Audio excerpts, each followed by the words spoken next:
Mahal na kita! Kabilin-bilinan ng lola, wag ka uminom ng serbesa. Kasalukuyan po tayo, napapalibutan ako ng mga yawa. Gagi. Ay, Tagalog ka? Mukha kang Bisaya. Gusto ko matalo si K-Ram eh. Tangin na nun eh. Actually, gusto ko talaga siya matanggal din sa liga. Yo, what's up mga tol? Ang mga bloopers at funny moments sa Flip Top. Yan ang nakapaloob sa content natin ngayon. Pero bago natin umpisahan, kung interesado ka sa mga ganitong usapan, especially sa rap battle, ay iniimbitahan kita na mag-subscribe sa ating YouTube channel. Marami pa tayong interesting content na paparating, kaya make sure na nakaklik ang notification bell button para maging updated. Laptripan muna tayo para sa video na to mga tol at sana ay ma-enjoy nyo. Kaya naman wag na nating patagalin pa, simulan natin sa pagmamahal ni Boss Enigma kay K-Ram. Matik talaga nabunot ni Boss Arik si K-Ram kapag kasama to sa lineup. Ako hindi ako masyadong nagbibigay ng prediction pero gusto ko matalo si K-Ram eh. Tangin na nun eh. Actually gusto ko talaga siya matanggal din sa liga. Parang pwede sila magsama ni Nikki, ni Snob, mga basura division, mga ganun. Tangin na, ayoko ng matchup na to eh, Nikki versus K-Ram eh. Basta sana pareho silang matalo. Kahit galingan nila, baka tanggal na talaga sila sa liga. Gumawa na lang sila, basura battle league. Wala eh, walang kwenta talaga si K-Ram, kaya Jonas tayo dito.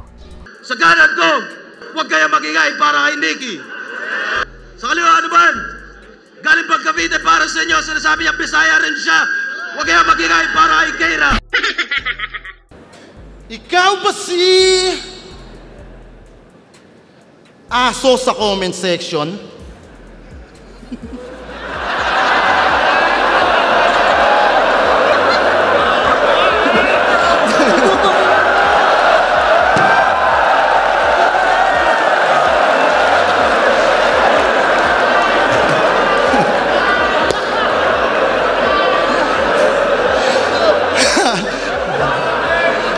Wala, natalo na. Talagang binuhos ko sa'yo lahat ng oras ko hanggang mapiga. Round 2 pa lang sinahin pero pakiramdam ko, mahal na kita!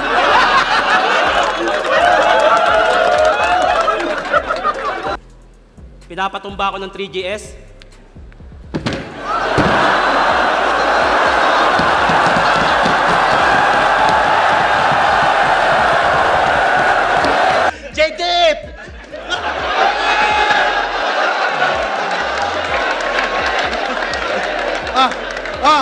Kapag sobrang dikit ng laban, madalas nating marinig sa mga hurado na napakahirap mamili kung sino ba ang karapat-dapat na manalo. Pero syempre, ibahin nyo ang kuya nating si Jojo. Buti pa to, hindi namang problema sa pagboto. Pakisamahan mo lang, matik, approve ka dyan.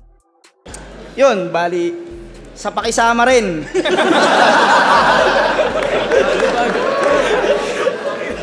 Ito kasi mga dito, mga tropa ko yan sa Valenzuela. Yan. Baga si Pamoso, nakaka-chat ko yan, nagpaparinig ng mga rounds, laas. Si Nego G naman, tropa ko rin yan nung mga kumbaga mas malapit yung loob ko sa kanila. Siyempre, bilang totoong tao, totoo naman, di ba? Totoo lang tayo rito. Bali, eto talaga ulit, pakisama tong kumbaga, siyempre, alam nyo na, pag nandito, ang pinakamalupit na hurado, eto, ibabase pa rin natin sa pakisama. Pero syempre, marunong tayong tumanggap ng bagong tropa. Syempre, tropa ko yung mga yun, pero tumatanggap ako ng bagong kaibigan. Kaya, eto, dalawang Bicol boys, tropa ko na yung mga yan ngayon. Solid sila. Round 1, binigay ko yun sa kanila kasi parang nakuha nila yung loob ko. Round 2, nanatili yung pagiging tropa ko dito sa solid kayo pa rin. Solid pa rin pala kayong tropa, no? Round 3, putang ina. Gusto ko talaga ng bagong kaibigan. Kaya kung gumawa ng bagong division, Flip Top Dance Battle! She got a smile that it seems to me reminds me of childhood memories where everything has a crash as the bright blue sky.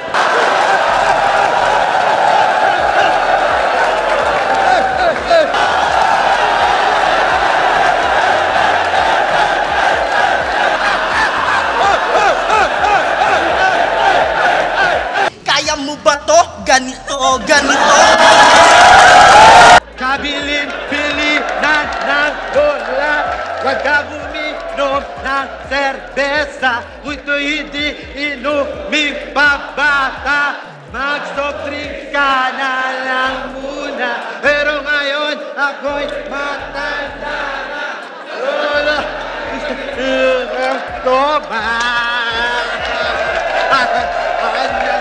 Isa si Rapian sa mahilig gumamit ng WWE reference sa battle. Pero sa naging laban nila ni JD, literal natin Triple H niya yung crowd.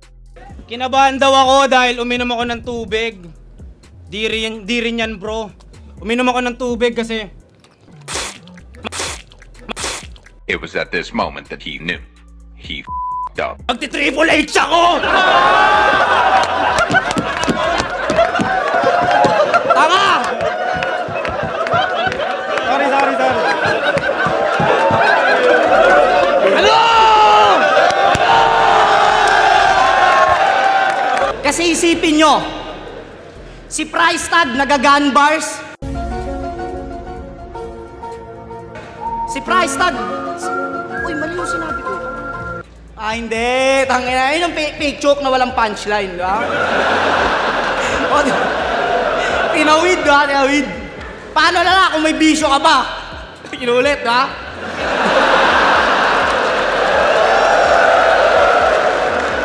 Boss, 4-1 boto, di ba? 4-2 na. Triple, 3 na lang. Panalo ka na. O gusto mo, si Sinyo, Joker, tanungin natin. Repa! Sinyo! Sino panalo? Cripply? Ako.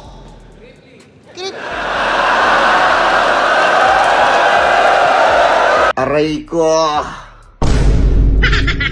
Tatlong wife, what a life, ba't ako magko-complain?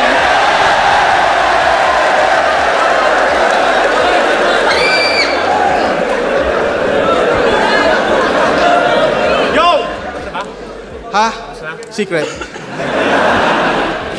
Secret nga. Yo! Tapos na ba? Putang ino. Talaga namang nanggigimbal. Kaya sablay hula ni Frustradamus, nasa akin ang bolang kristal. Ay, di pa! Sige na. Ay, di talaga. Time na. Tangina mo bayot! Time na talaga. Kupal ka ba, boss? Ito naman, isa to sa mga pinag-usapan nitong nakaraan lang. Yung pagiging hurado ni Killan sa tapatang Cripply at Van. Ito para sa akin lang, imbis na i-bash nyo yung MC na nag-effort at pinagkatiwalaan ni Boss Enigma na maging hurado, bakit hindi na lang natin isama sa bloopers moment yung classic na pangyayari na yun? Tsaka isa pa, maliit na pagkakamali lang naman yun. Yung isa buhay champion nga na si 60 naranasan din yun. Yun, pakiramdam ko ngayon live, para sa akin, round 1, binigay ko kay Van, tingin ko, kasi unang banat siya, pero si Cripply unang banat, di ba unang banat? Pwede mo ulit yun, boss. Pwede mo ulit yun, maano na lang, makat na lang. Yo, Invictus versus Romano, man, ito yung pinakamahirap na i-judge ko ngayong gabi. So yun, naunang bumanat si... Sino nga naunang bumanat dito? Di ko alam eh. Teka lang, paulit na lang. Sino nauna siya? Invictus ba? Invictus ako, sige. Pwede po, na lang, cut na lang yun, no? Kaya ayop! Uy! Kaya ayop! Uy! Putang gago na naglag! Flashback. Wala akong pake! Nagpustiso ko! Yo! Wag, tangina kasi. Bad trip! Tangina mo, bad trip! Sige, panalo ka na. Huwag mo tong upload, Ari.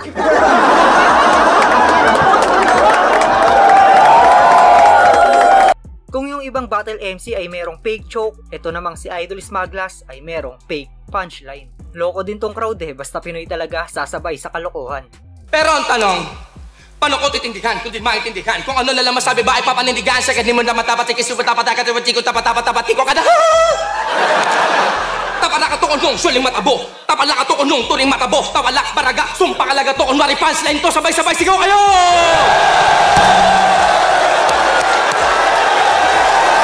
Pinoy Pride!